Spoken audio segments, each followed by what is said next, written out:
napakaganda nung panalangin natin for our nation, for our city. Kasi yun talaga yung isa sa mga nagiging malaking problema ng ating bansa. As we claim, we are the only Christian nation in Southeast Asia. And yet still, ang ating practice ay sagana sa mga idolatry. Brief, trivia concerning sa Antipolo City. Ito yung pinaka-bakasyonan, isa sa mga bakasyonan ng mga Kastila before. So, tuwing pupunta sila dito, akyat sila ng Rizal, ng Antipolo. Nagiging problema nila yung mga natives. Inaatake sila. So, ina-ambush sila papunta dito sa Antipolo. So, hirap na hirap silang pumunta rito. Pero gustong-gusto nila yung Antipolo kasi because of the climate.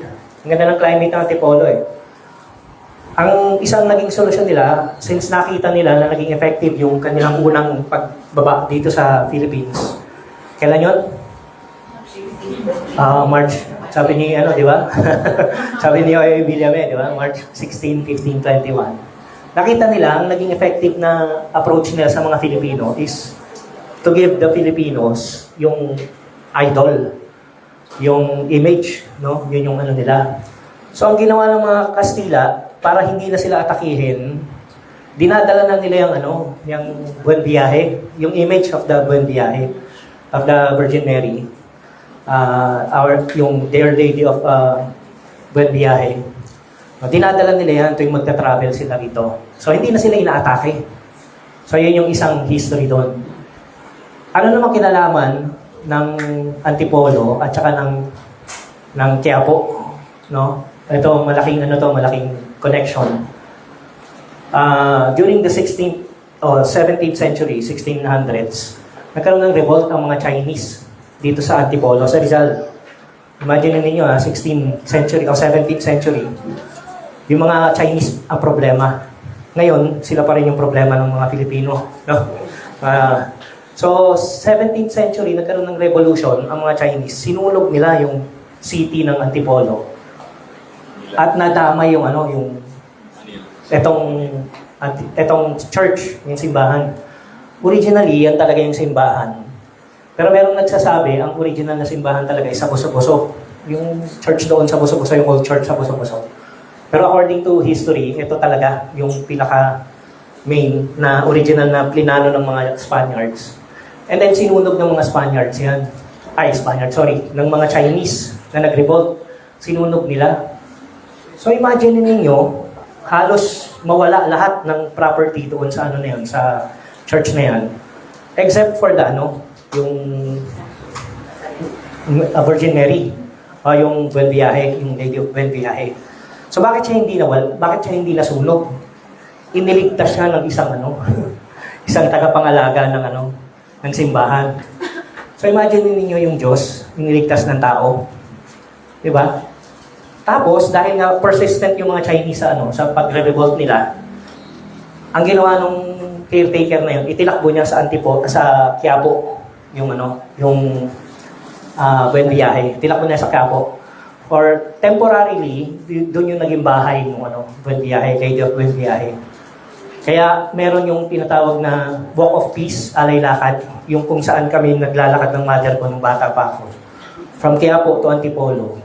Kasi after the revolution, after nung revolt na yun, ayos na lahat, ibinalik na yung Lady of Buen Viaje dito sa Antipolo, kasama yung yung Nazareno. So hinatid ng Nazareno. At saka hinahatid ng mga tao pabalik, yung Buen Viaje, no? Para maging safe yung biyahe ng Buen Viaje. Yung mga tao ang nagbiyahe pabalik dito sa Antipolo. So yung visit ng yearly yan, visit ng Lady of Buen Viaje to Nazarene sa Quiapo, begins at April 26, 25, hanggang 30. 30 ng 6 p.m., maglalakad na yung mga tao. Dadalhin pabalik ng Antipolo yung Lady of Buen Viaje hanggang dito sa Antipolo ng madaling araw. So, yun yung lakad namin noon. From Quiapo to Antipolo, siguro mga 6 hours to 8 hours naglalakad kami. Pero 17 kilometers lang yata yun, 20 kilometers lang. So, magdamag lang, alas 4. So, pagigising na lang ako, kasi natutulog ako dun sa sahig ng ng Quiapo, ng Antipolo. sa pagod ko, matutulog na lang ako doon. Yung mother ko na lang magsisimba. So hanapin na lang ako ng mother ko kung sino nakakumot ng ng dyaryo. Yun yung doon, tulog ako ng alas 4, alas 5. Tapos kakain na lang kami dyan sa sa Bernice, sa ano yung mga, dyan? Pansitan. Yung mga pansitan dyan. So, doon na lang kami kakain. So, yun yung nangyari noon, no? Yun yung isa sa mga kwento na ironic. Kasi meron kang pinagtitiwalaan sa pagbabiyahe, no? And yet, kayong mga tao ang nangangalaga doon sa pagbabiyahe na yun, no? So, anong connection sa ating mensahe sa ngayon? So, manalangin muna tayo na mai-connect to. kung ano yung connection. Sige, let's pray. Father God, we thank you and we praise you and honor you. So, umagang ito for giving us such a wonderful day na kami po tinipon ninyo, bagamat ang ilan sa amin ay may karamdaman, yet still, we trust that you are in control and that you will heal them, Panginoon, so that they too may continue to receive your grace sa aming pong pagtitipon. Buksan po ninyo ang aming mga puso, hayaan ninyo na matanggap namin ang inyong mensahe, lubos po ninyong ipakilala ang inyong sarili sa amin sa pamamagitan ng inyong mensahe, at lubos din po ninyong ipakilala ang aming mga sarili sa amin so that we may know and continue to believe that you are God. In Jesus' name we pray. Amen. So purihin ng Panginoon. Last Sunday, tinalakay po ni Pastor Kyle yung patungkol sa prophecy ng suffering ng ating Panginoong Jesucristo. Kanyang suffering, death, and resurrection. Pati na rin yung kailangan gawin ng sino man na nagnanais na sumunod sa ating Panginoong Jesucristo. So yun po yung diniscuss ni Pastor Kyle. At ang napakagandang balita ay ang pagsunod natin sa ating Panginoon ay binigyan tayo ng assurance. Binigyan tayo ng assurance kung tayo susunod sa Kanya, binibigyan tayo ng assurance ng salita ng Diyos na hindi tayo nag-iisa. No? Hindi tayo nag-iisa sa ating mga pagdadaan ng mga hirap, mga pasakit dahil sa ginawa ng ating Panginoong Jesucristo. Siya yung gumawa nung hindi natin kayang gawin. Kasi ang sabi nga ng Panginoon, come and follow me. Sabi ng Panginoon, if anyone wants to follow me, he must take up his cross daily. Deny himself muna, take up his cross daily, and follow me. So, sino makakagawa nun? Wala. No? Walang makakagawa nun. Kasi papatayin mo yung sarili mo eh. No, yun yung diniscuss ni Pastor Kyle. Yun yung ayon sa salita na ibinahagi lang ni Pastor Kyle. So, yun yung kailangan natin gawin, and yet still, hindi natin kayang gawin. But the good news is, si Lord yung gumawa nun para sa bawat isa sa atin. No? Imagine, in-invite ka para sabihan ka na sumunod ka sa akin, patayin mo yung sarili mo. Yet still, hindi mo kayang patayin yung sarili mo. So, si Lord yung namatay para sa bawat isa sa atin. No? Para ang kailangan lamang natin gawin is tanggapin natin yung alok niya, yung binigay niya na ginawa niya para sa atin. No? So ngayong Lord's Day celebration, talakayin naman natin ang isa sa mga pinakamatibay na katibayan kung bakit tunay na mapanghahawakan natin ang mga pangako at salita ng ating Panginoong Jesucristo. So basahin po muna natin yung talata sa Luke chapter 9, verses 28 hanggang 36. So, babasahin ko po sa NASB, Luke, chapter 9, 28 hanggang 36. Sa New American Standard Bible ko babasahin. So, sabayan po ninyo ako ng pagbasa ng tahimik sa inyong kinaroroonan. So, madalas po talagang binibigyan na ng title ito, yung Transfiguration ng ating Panginoong Jesucristo. So, in verse 28, sabi po ng salita ng Panginoon, Some 8 days after these sayings, he took along Peter and John and James and went up on the mountain to pray. And while he was praying, the appearance of his face became different, and his clothing became white and gleaming. And behold, 2 men were talking with him, and they were Moses and Elijah, who, appearing in glory, were speaking of his departure, which he was about to accomplish at Jerusalem. Verse 32, Now Peter and his companions had been overcome with sleep. Parang taga rito lang, taga-care. But when they were fully awake, they saw his glory and the 2 men standing with him. And as these were leaving him, Peter said to Jesus, Master, it is good for us to be here. Let us make 3 tabernacles, one for you, and one for Moses, and one for Elijah. Not realizing what he was saying. Verse 34, while he was saying this, while Peter was saying this, a cloud formed and began to overshadow them. And they were afraid as they entered the cloud. Then a voice came out of the cloud saying, "This is my son, my chosen one. Listen to him." And when the voice had spoken, Jesus was found alone, and they kept silent and reported to no one in those days any of the things which they had seen. Purihin ng Panginoon sa pagbasa ng kanyang salita. So, ito po yung isang passage na naghahayag ng identity ng ating Panginoong Hesukristo. Sa pagtatalakay natin ng passage nito, kailangan natin itong unawain ng medyo technical at topical. Technical and topical na inihahayag ng salita ng Panginoon. Kasi marami dito yung kailangan nating maunawaan sa kasulatan na mababasa natin sa Old Testament writings and prophecies. So, subukan natin isa-isahin yung mga inihayag ng passage na binasa natin. So, una, sabi rito, about 8 days after these sayings. So, ano ba yung 8 days after these sayings? Ano ba yung these sayings na tinutukoy dito? So, merong kasabihan, after nung sinabi ng mga bagay na ito, 8 days after, naganap itong transfiguration. Itong account of transfiguration. Ano yung after these sayings na to? Una, yung proclamation ni Pedro kung sino ang ating Panginoong Hesukristo. Sabi ni Apostle Peter, "You are the Christ." Nung tanongin ng ating Panginoong Hesukristo, di ba? Sino ba ako sa sinasabi ng mga tao? Sabi, some say you are prophet, some say you are Elijah, some say you are John the Baptist. But who do you say you are? Am I? Sabi ng Panginoon.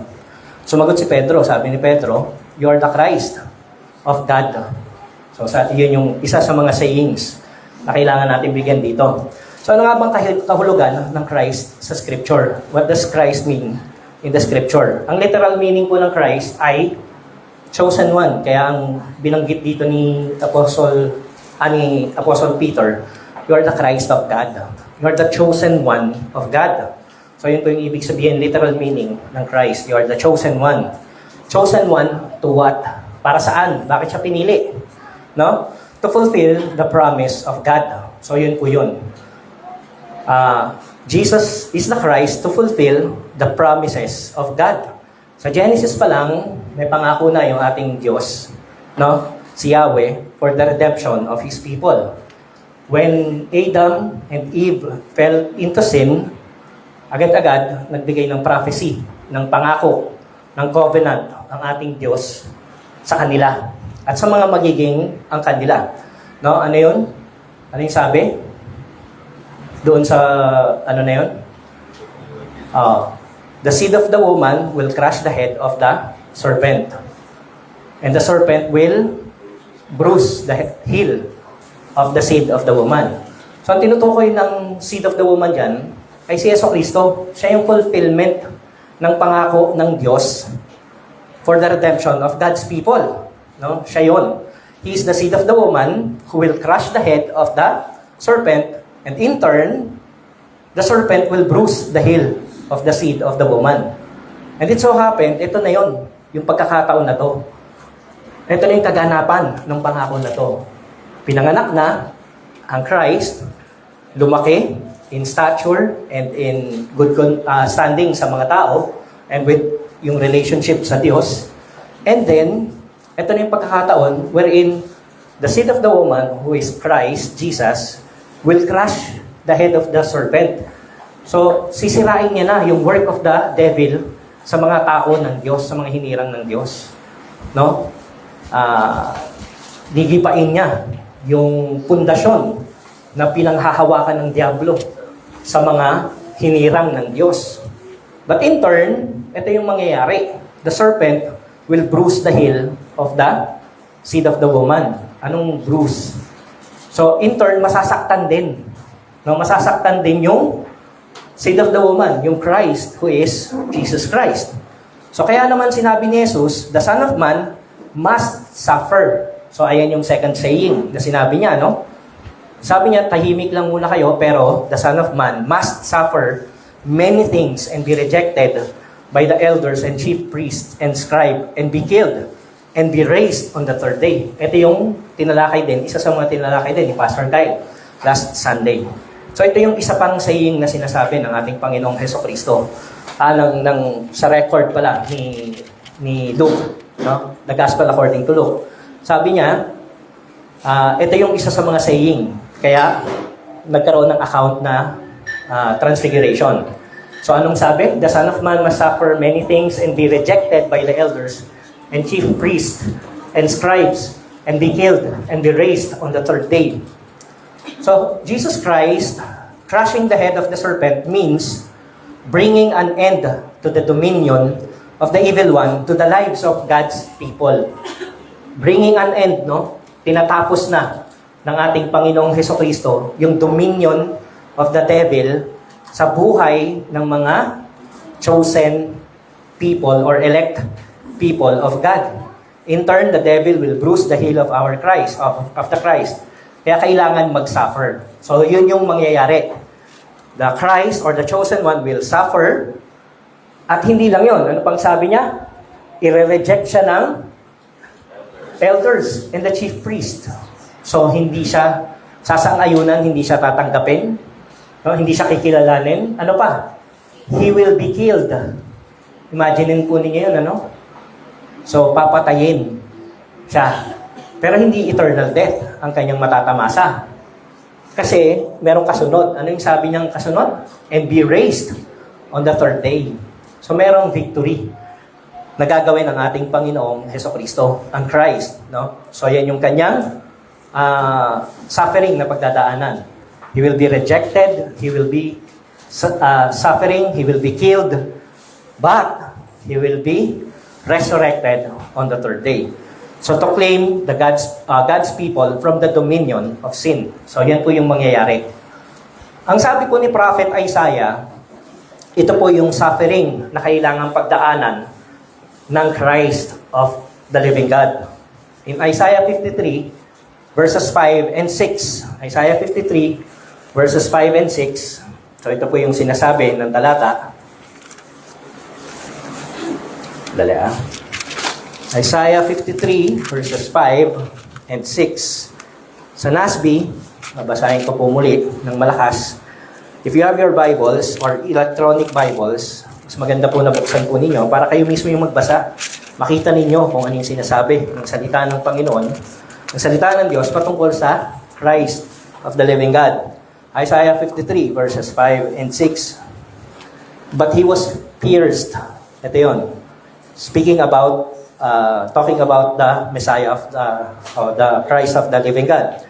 He, pertaining to Christ, was pierced through our transgressions. For our transgressions, sorry. He was crushed for our iniquities. Sa ating mga pagkukulang, pagkakamali. The chastening for our well-being fell upon him. And by his scourging, we are healed. By his wounds or scourging, we are healed. All of us are like sheep, have gone astray. Each of us has turned to his own way, but the Lord has caused the iniquity of us all to fall on him. So yan po yung suffering na pagdadaanan. Imaginein natin po, no? Wala siyang kamalay-malay, wala siyang kasalanan, and yet still, lahat ng kasalanan natin napunta sa Kanya. Inilagay sa Kanya. Tinanggap niya. No? It was, ano sabi? It was laid upon His shoulder. No? Binigay sa Kanya. Tapos, lahat ng yan has fallen unto Him para sa ating mga kaligtasan. No? Ano ang sinabi ng Scripture? Each of us has turned to his own way. So sin has made us go for our own selves, no? Yung ating mga ikabubuti sa pansarili nating standard. So yun po yung nangyari after the fall of humanity. Nagkanya-kanya tayo ng decision making. Nagkanya-kanya tayo ng mga ginagawa. And we attributed yung pagiging decision maker ng Diyos sa buhay natin sa ating mga sarili. So inalis natin yung kalooban ng Diyos at pinalitan natin ng kalooban natin. So yun po yung nangyari. Yun yung ginawa natin. We have followed our own lusts. Ipinantay natin ang ating mga sarili sa may likha at ang mga gusto o kalooban natin ang ating mga sinusunod. Kaya nga ang paalala ng ating Panginoong Hesukristo, no, sa kanyang mga hinirang, deny yourself. Kasi yun yung problema. We follow ourselves. We go for what we desire. We go for our lusts, no? So yun po yung problema. Kaya ang sabi ng Panginoong Hesukristo, deny yourself para manumbalik yung relasyon o para maranasan mo yung tamang relasyon sa Diyos. And yet still, hindi natin kayang gawin yun, no? Sabi ng ating Panginoong Hesukristo, alisin natin ang sobrang pagmamahal sa ating mga sarili. It is not bad for us to love ourselves. Pero yung sobrang pagmamahal sa ating mga sarili, yun po yung talagang problema. Kasi lahat tayo, yun ang ano natin eh. Yun ang pinaka-problema talaga ng bawat isa sa atin. Sobrang pagmamahal sa ating mga sarili. To the point na ipinapantay na natin ang ating mga katayuan sa ating Diyos, kaya binabaliwala na natin ang kanyang kalooban. Kaya nga sabi ng ating Panginoong Hesukristo, if anyone wants to come after me, he must deny himself. Take up his cross daily and follow me. So, yun po yung sinasabi rito. No, patayin natin yung ating sarili. Patayin natin yung sobrang pagmamahal natin sa ating mga sarili. So, paano natin magagawa yan? So, ituon po natin ng lubusan ang ating confidence para sa ating kapayapaan at kaligtasan sa ating Panginoong Hesukristo. Hindi po sa sarili nating kakayanan, hindi po sa sarili nating kaalaman, hindi po sa sarili nating kagalingan at kung ano man yung resources na inaakala natin na makakatulong sa atin, doon natin nilalagay yung ating pagtitiwala. O hindi kaya kung sino yung mga kakilala natin. No? Ironically, yun po yung nakakatawa sa bawat isa sa atin. No? Masyado tayong dependent sa mga connections natin. No? Minsan, anak ako ni ganito. Kakilala ko si ganyan. Kaya wag mo akong ginaganito kasi kilala ko yung si ganito. Yun nga problema, kilala mo, pero kilala ka ba niya? Yun yung tanong dun no? Kilala mo, yung pinagmamalaki mo, pero kilala ka ba niya? But there is one God who knows you well. Pero hindi mo pinagmamalaki. Ang pinagmamalaki mo, yung nakakasalamuha mo. Yet still, meron ng Diyos, nakilala ka ng lubusan, He offered Himself for you, and yet still, hindi mo siya pinagmamalaki. You are not putting your confidence in Him or on Him. No? Dahil hindi natin maaasahan, mga kapatid, yung ating mga sarili, or kahit na sino pa man, hindi natin maaasahan. No? Para makamtan natin ang kapayapaan at kalayaan. Only Christ, Jesus Christ, can give that to us. Siya yung tamang tao na dapat nating sandigan. Sabi nga ng verse 6, all of us, like sheep, have gone astray. So ang sheep po, kapag walang alam naman na natin yan, kasi napaka gas-gas na illustration ng sheep or yung tupa, na kapag walang nangangalaga sa tupa, talagang maliligaw. No? Kasi walang sense of direction daw ang sheep. Talagang lalayo siya. No? Kapag hindi siya nakakarinig ng boses ng nangangalaga sa kanya o ng shepherd. So, kagaya raw tayo ng sheep na astray o naliligaw. Each of us has turned to his own way. Hindi natin dinidinig yung boses ng tumatawag sa atin o yung nangangalaga sa atin, tunay na nangangalaga sa atin. So, ligaw ang kahihinatnan natin sa paghahabol sa ating sarili o sa sarili nating kagustuhan, dadalhin lang tayo ng mga paghabol natin sa sarili nating kagustuhan sa kapahamakan. So kaya imbis na ilagay natin yung ating pagtitiwala sa ating mga sariling kakayanan, kay Kristo Jesus natin, ituon ang ating confidence in matters of peace with God and salvation for our souls.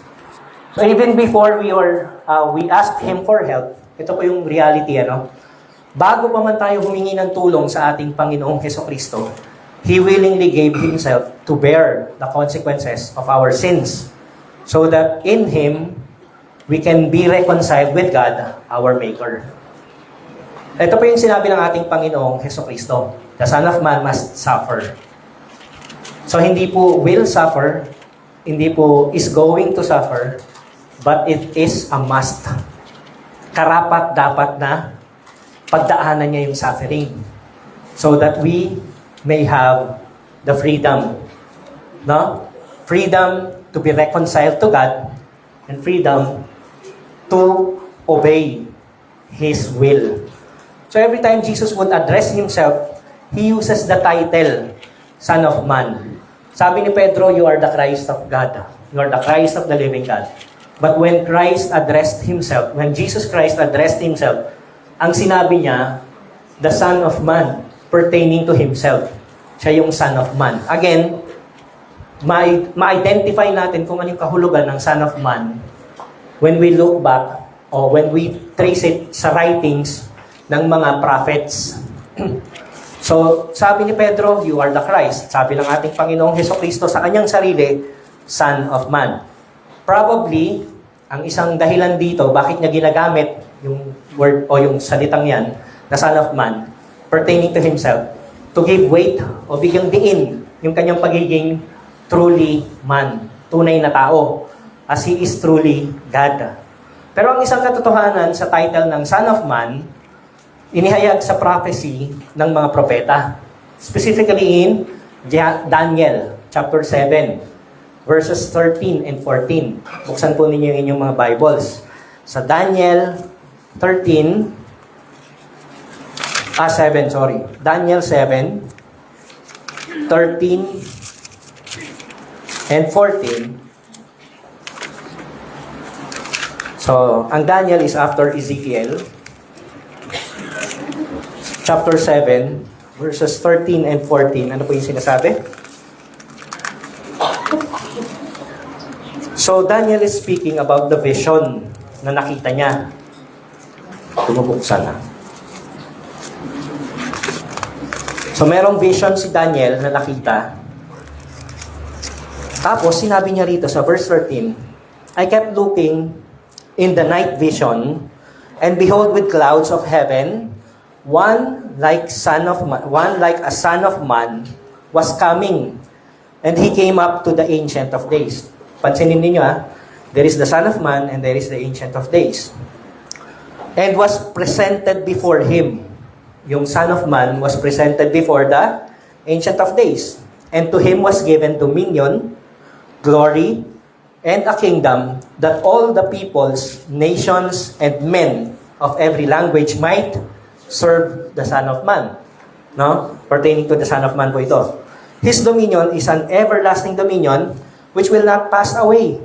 And His kingdom is one which will not be destroyed. So dito natin makikita yung distinction between the God the Father, the Ancient of Days, and the Son of Man, who is Christ our Lord, pertaining to Himself. No? So Prophet Daniel saw a vision. Nakita niya yung vision that Jesus Christ is returning to the Father after His mission sa mundong ito. No, yun yung nakita na vision ni Daniel, ni Prophet Daniel. Yung matapos gawin ng ating Panginoong Hesukristo yung mission niya sa mundong ito, na nung balik siya sa ating Panginoong sa ating Diyos, bumalik siya sa Ama. Kaya nga nung nanalangin ng ating Panginoong Hesukristo sa garden, no? Sabi niya, muli mong ibalik yung glory na kung saan ay talagang sa akin long before time. Sabi niya gano'n, ano? I have glorified you sa ginawa niya sa mundong ito. So, kaya naman, ibalik sa kanya yung glory. Kaya nga sabi rin ng isang kasulatan sa New Testament, no? He was given the name above all names. Ang ating Panginoong Hesukristo ay binigyan ng name above all names, and every tongue shall confess that He is Lord. No? So, binigyan siya ng authority. And ang claim din ng ating Panginoong Hesukristo, bago siya umakyat sa heaven, nung nakita niya o nung kasama niya yung kanyang mga disciples, all authority in heaven and on earth has been given to me. Sabi ng ating Panginoong Hesukristo in Matthew chapter 28. Di ba? Sabi niya. So sabi niya, authority in heaven and authority on earth. Ito yung nakita ni Daniel na vision. No? So dito sa Old Testament account ni Prophet Daniel, ipinakita niya ang distinction sa pagitan ng Ancient of Days at ng Son of Man. At ang pagdating ng account ng Revelation na nakita sa pagdating sa account ng Revelation na nakita naman ni John, ang Son of Man ay may attributes and power na katulad ng Ancient of Days, giving emphasis to the deity of Jesus Christ, the Son of Man. Kaya naman itong account na ito, itong binabasa natin o pinag-aaralan natin sa account ni Luke, no? Sa Transfiguration, nabasa din natin sa verse 29, and while Jesus was praying, habang nananalangin ang ating Panginoong Hesukristo, anong nangyari? The appearance of His face became different, and His clothing became white and gleaming. So Jesus Christ has transformed to His divine attribute, nanumbalik yung kanyang sarili sa kanyang pagiging divine. No? Kagaya ng vision ni Daniel sa chapter 7 verse 9. Balikan natin yung Daniel chapter 7 verse 9. Ito yung Ancient of Days. Chapter 7 verse 9. I kept looking until thrones were set up, and the Ancient of Days took his seat. His vesture was like white snow, and the hair of his head like pure wool. His throne was ablaze with flames. Its wheels were burning fire. So yun po yung itsura ng Ancient of Days. Yung kanyang vesture like white like snow. Yung kanyang damit, no? So, and the Ancient of Days took his seat. Yun na yun. So, in verse 9 ng Luke chapter 27, verse 27 ng Luke chapter 9, sabi ng ating Panginoong Hesukristo, but I say to you truthfully, ito pa yung isang saying na pinatutungkulan niya rito. There are some of those standing here who will not taste death until they see the kingdom of God. So bago yung binasa natin ng Transfiguration, nagsimula yung passage account ng Transfiguration in verse 28. But in reality, yung kabuuan yan ng chapter 9, makikita doon. Kasi pinatutuhanan lang ng Transfiguration yung lahat ng kiniklaim ng ating Panginoong Hesukristo sa buong chapter 9. So sabi niya, there are some of those standing here who will not taste death until they see the kingdom of God. So according to most theologians, itong Transfiguration account, ang tinutukoy po ng sinasabi na Jesus na ito, na meron dito na hindi mamamatay, yet makikita nila yung kingdom of God. Hindi pa mamamatay. So sino daw yun? According to theologians, sila Peter, si John, at saka si James, nakasama ng ating Panginoong Hesukristo. Palagi nating ina-attribute si Peter, si John, at si James na inner circle ng ating Panginoong Hesukristo. No? Na sila yung pinaka-beloved na apostles ng ating Panginoong Hesukristo. Sila yung pinakakilala, pinaka-prominente, at sila yung pinaka-malakas, no? ng mga apostles ng ating Panginoong Hesukristo. But in reality, sila yung mga pinaka-problematic. Silang tatlo, yung pinaka-problematic. Sila yung may problema. Si Pedro, ang problema ni Pedro, may sinasabi ngayon, biglang babawiin niya yung sinasabi niya. May gustong gawin, pero mas lukso lang pala ng damdamin, takot naman pala. No? Merong gustong gawin, lukso lang pala ng damdamin, takot naman pala. Yung magkapatid na si John at si James, ang init ng ulo, gustong sunugin yung buong bayan dahil hindi lang nakikinig sa kanila. No? Ang yayabang. Gusto pa na ako yung nasa kanan, ikaw yung nasa kaliwa. O ako yung nasa kaliwa, ikaw yung nasa kanan. No? Gustong nangunguna palagi. So sila yung mga pinaka-problematic. So bakit sila yung isinama ng ating Panginoong Hesukristo? Ang realidad, hindi ko rin alam kung bakit talaga na sila yung sinama ng ating Panginoong Hesukristo. But most theologians attribute yung 2 or 3, no? God, 2 or 3 na witnesses will attest to what has happened. Sila yung magiging witness. Kaya nagiging makatotohanan o nagiging totoo yung kanilang kwento kasi may witness na 2 o 3 na nakakita. 2 o 3 na nakakita. Pwede rin bang gamitin ng ating Panginoong Hesukristo yung ibang apostles? Probably, yes. Pwede. Kaya lang sila yung pinili eh. And makikita natin, bakit sila yung pinili ng ating Panginoong Hesukristo? Kasi sila yung makikita natin sa kwento ng kabuuan ng New Testament na problemado. Kagaya mo at kagaya ko. Ang laki ng problema ng pananampalataya natin sa ating Panginoong Hesukristo. And yet still, imagine ninyo kung gaano ka loving ang ating Diyos. Napaka-imperfect na nitong 3 to. Ang tigas ng ulo nitong 3 to. No? Pero, sila yung isinama ng ating Panginoong Hesukristo. Bakit kaya? Ang naiisip natin palagi, tinitignan natin, wow, ang ganda, ang galing ni Pedro. Gayahin natin si Pedro. Ang galing ni Juan. Ang galing ni Santiago, si Santiago, si James. Pero iba tong Santiago na to Iba tong Santiago na to na tinutukoy dito na nagsulat ng aklat ng Santiago. Kasi itong Santiago na to ang pinakaunang namatay na apostol ng ating Panginoong Hesukristo. So hindi na siya nagkaroon ng pagkakataon na magsulat. Kasi siya yung unang pinugutan ng ulo. Siya yung unang pinatay. No? Siya yung pinakaunang pinatay. No? So imagine natin, tinitingala natin itong 3 tao na to, and yet still, ang record ng Bible, ang laking problema pala nitong 3 taong to. Pero, sila yung nandoon sa Transfiguration. Sila yung nakakita ng glory, ng kingdom of God. Hindi pa sila patay. Nakita na nila yung kingdom of God. So maaari ding sinasabi rito na after na ma-resurrect ang ating Panginoong Hesukristo, nakita ng ilan sa mga witnesses.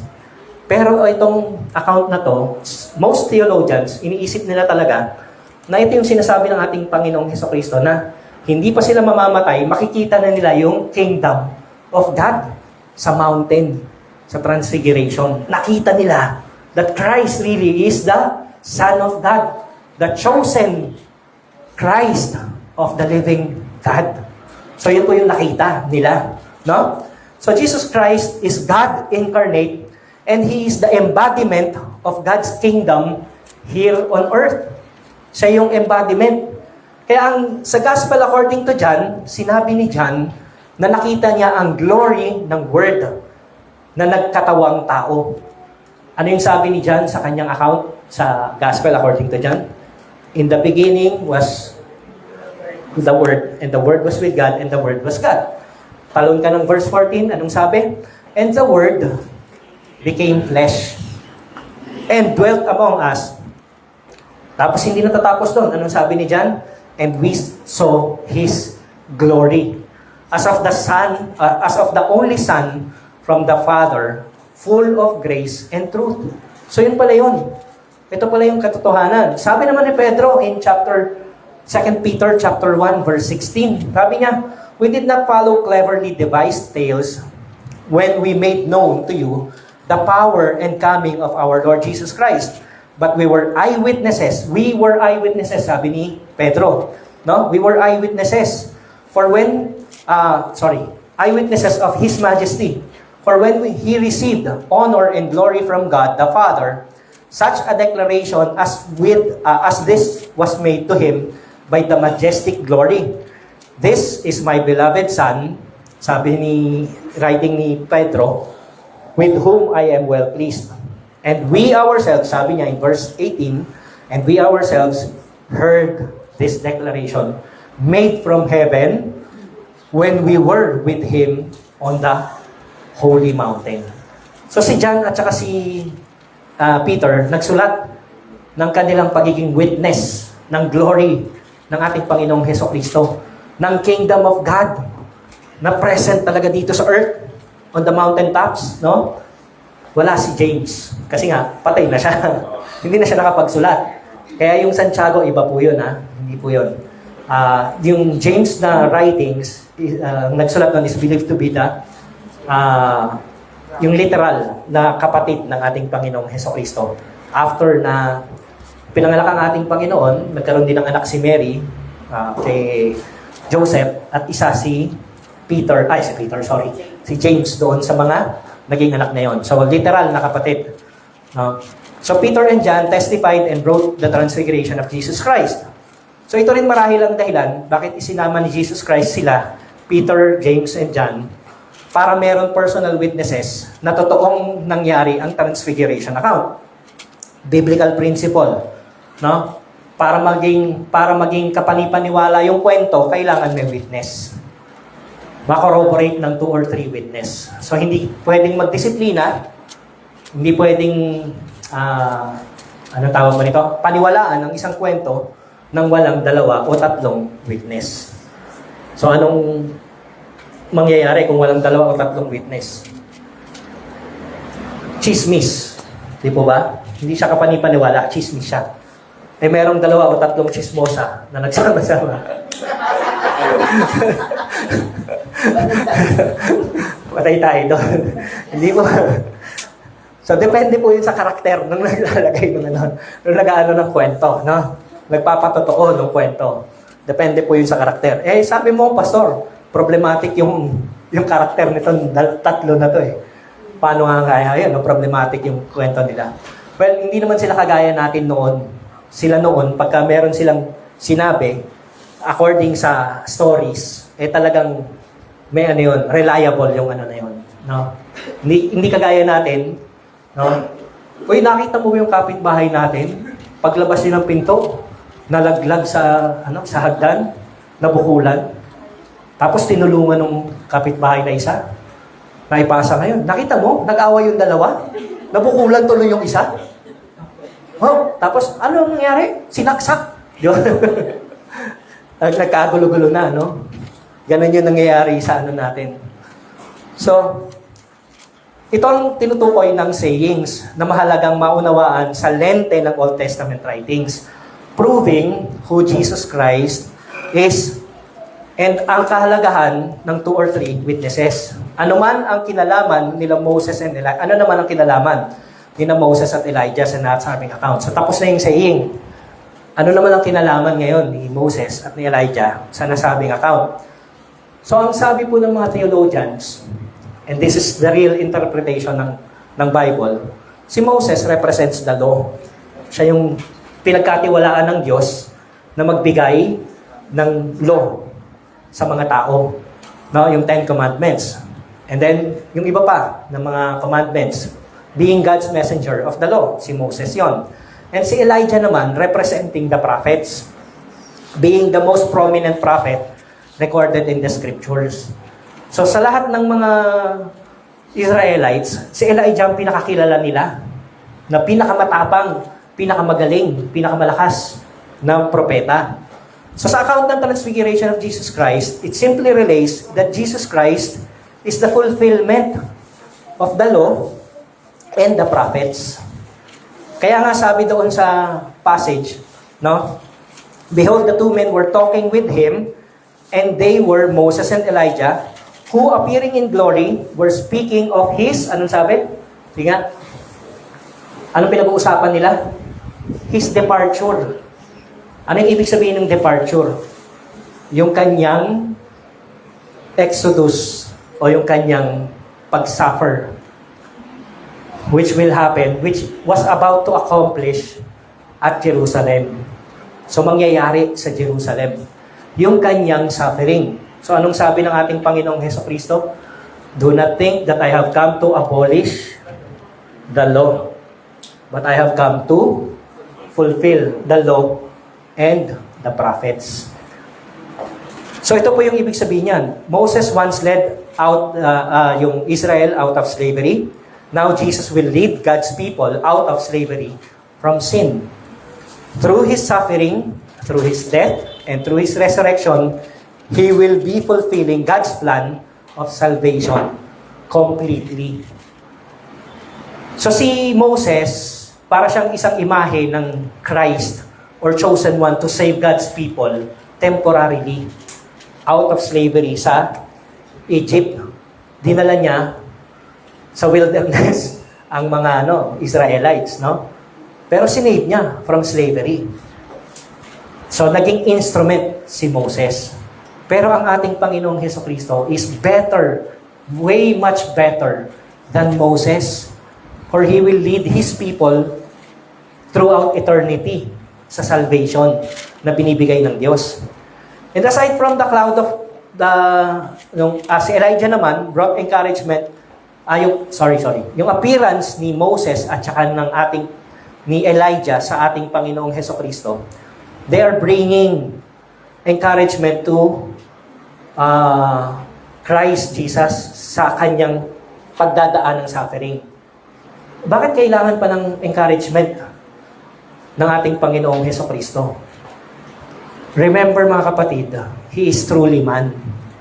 Tao siya. Kaya nga nung nandoon siya sa garden, nanalangin siya, kung pwedeng alisin mo itong cup na ito sa akin. Kasi alam niya yung pagdadaanan niya. He is about to receive the fullness of wrath of God. Yung kabuuan ng wrath ng Diyos. No? Yung galit, puot ng Diyos, ibubuhos sa kanya, imagine ninyo yun. Tapos tao siya na nakakaranas ng pagod, nakakaranas ng gutom, nakakaranas ng pain.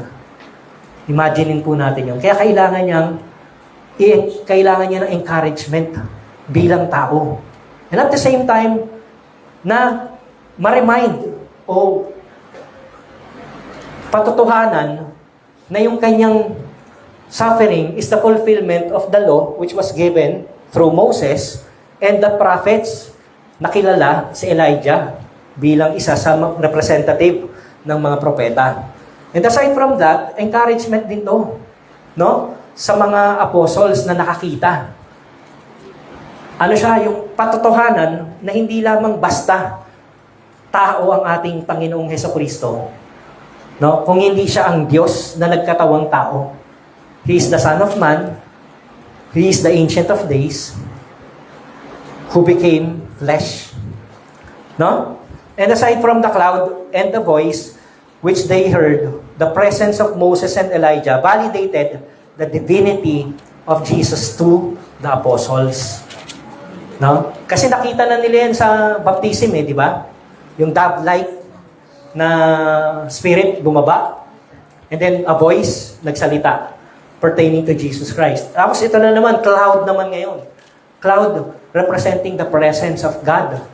No? Yung kanilang exodus sa Egypt, naglalakad sila during daytime. Yung pillar of cloud na nangunguna sa kanila at nag-iingat sa kanila. Represents the presence of God.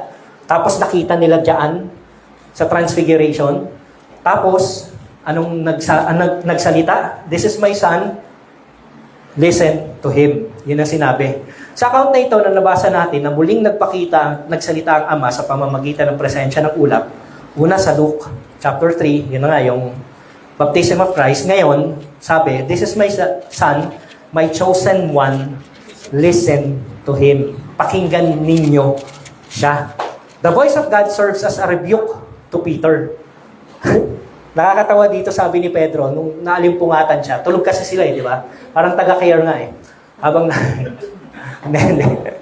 So, tulog sila, di ba? Biglang naalimpungatan silang tatlo. Nakita nila, sabi ni Pedro, paalis na yung dalawa. Lord, mabuti nakita namin kayo dito. Let us, pahintulutan ninyo na gumawa kami ng tabernacle or tent para sa inyong tatlo. No? Yun na naman, inaangat na naman natin sa pedestal. Kagaya rin natin. No? Masyado nating tinataas yung mga tao na akala natin makapagliligtas sa atin. Kasi kilala nga nila si Moses na lawgiver. Tapos si Elijah na napakagaling na propeta. Kaya naman, ipinapantay nila sa Panginoong Hesukristo. No? So somehow merong idolatry na nangyayari dito. Sabi ni Pedro, pabayaan ninyo, nagawan namin kayo ng tabernacle or ng tent. Biglang habang nagsasalita, habang nagyayabang si Pedro na, Lord, gagawan namin kayo. Huwag kayo mag-alala, gagawan namin kayo. Sabi nung salita sa cloud of, this is my son. Tapos sabi niya, anong sabi niya? My chosen one. Listen to him. Tapos biglang nawala yung cloud. Anong nakita nila? Si Jesus Christ lang. Wala na yung dalawa. So sino yung tinutukoy na son? Si Jesus Christ. So God Himself rebuked Peter na naman. Nirebuke na naman si Pedro ng Diyos. No? Bakit mo gagawa ng ano yan? Ng tabernacle yung dalawa. Ito yung aking anak. Nag-iisa at bukod tanging anak. Listen to him. Makinig ka sa kanya. Kasi siya yung fulfillment of the law and the prophets written in the Old Testament. So nagsalita ang Diyos na si Jesus lamang ang karapat-dapat pakinggan at sundin, walang dapat ikumpara sa Kanya. So point of clarification lang mga kapatid. Si Jesus lang ang dapat pakinggan pero hindi dapat paglabanin ang kasulatan ng Gospels at Epistles. No? Malinaw po yan ha? Kasi meron pong mga ilang nagtuturo na ang Epistle ay lesser authority compared to the Gospel. Sino bang nagsabi niyan? Si Pedro lang pala nagsabi niyan. Dito na ako kay Jesus makikinig. Si Santiago lang pala nagsabi niyan. No? Bakit mo papakinggan? Merong sinabi si Jesus. Pinagsasabong yung sinasabi ng Panginoong Hesukristo at saka yung sinasabi ng epistles or letters. Hindi yan dapat pakinggan kasi iba yung sinabi ni Jesus. Where in reality, hindi iba yung sinabi ni Jesus sa sinasabi ng epistles or ng letters. Ang iba, yung interpretasyon, nung nagsasabi na lesser yung kasulatan sa epistles. No? So, hindi po totoo na dapat mas pakikinggan natin yung sinasabi lang ng ating Panginoong Hesukristo kasi never na i-contradict ng epistle ang sinasabi ng ating Panginoong Hesukristo. Never na i-contradict ng mga writings. Lahat ng writings na canonized, yung Bible natin, yung 66 books natin, hindi yan i-contradict ang sinasabi ng ating Panginoong Hesukristo. In fact, every writings in the Bible pertains to the work of the Lord Jesus Christ or the Lord Himself ang pinatutungkulan ng lahat ng nasusulat dito sa Biblia. No? So mali po na hindi natin dapat pakinggan yung isinulat ni Santiago, ni Pedro, ni Pablo, o kung sino pa man ang nagsulat sa New Testament as compared to sinasabi ng Panginoong Hesukristo. Dahil hindi sila nagkokontra sa isa't isa. Na? Ang Bible po is the Word of God. So that includes the Old Testament and the New Testament, the Law and the Prophets, and the Epistles. Lahat po yan ay salita ng Panginoon, ng ating Diyos. No? Kaya hindi natin dapat pinaglalaban-laban ang Gospel sa mga ibang kasulatan. They all point to Jesus, who is the Christ, the fulfillment of God's promise. Sabi nga, this is my Son, my chosen one, listen to Him. Sabi ng Corinthians, bakit natin kailangan pakinggan ang ating Panginoong Hesukristo? For Jesus Christ is the yes that we are asking of to God. No? At siya yung yes ng lahat ng kasulatan. Ng Old Testament, ng Law, ng Prophets, maging ng New Testament, epistles, or personal letters, siya yung fulfillment. Every single one are all yes. Meaning every single promise has its fulfillment in Christ Jesus. Kaya kailangan natin siyang pakinggan. Ano ba yung commandment ng ating Panginoong Hesukristo? Sabi niya, all things have been handed over to me.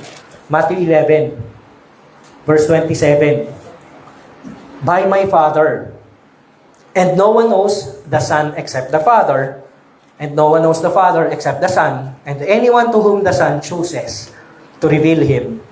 Come to me, all of you who labor and are heavy laden, and I will give you rest. Take my yoke upon you, and learn from me, for I am gentle and lowly in heart, and you will find rest for your souls. For my yoke is easy, and my burden is light. Brethren, ito yung contrast ng ibang Diyos-Diyosan sa totoong Diyos na pinatotohanan ng transfiguration, ng account of transfiguration. Yung Diyos-Diyosan, inililigtas ng mga tao. Ang totoong Diyos ang nagligtas sa tao. And this is the Christ na karapat-dapat nating pakinggan, luwalhatiin at sambahin. Tayo po'y manalangin. Panginoon, maraming salamat po for giving us this wonderful opportunity to hear your word that continually transforms us, Panginoon, into your likeness. Malayo pa po yung aming pagdadaanan. Malayo pa po ang dapat naming pagdaan ng transformation. Pero kayo po ang nagsimula nito and you will fulfill it into completion. Salamat po ng marami, Panginoon, for revealing yourself to us that you are the promised Messiah, that you are the promised yes of all the prophecies and promises written in the Bible, and that you are our only needed yes in our lives. Salamat po, Panginoon, for continually revealing yourself to us through your word. May we continue to live by your word. And through faith, may we continue to walk in thy grace. Salamat po. This we pray in Jesus' name. Amen.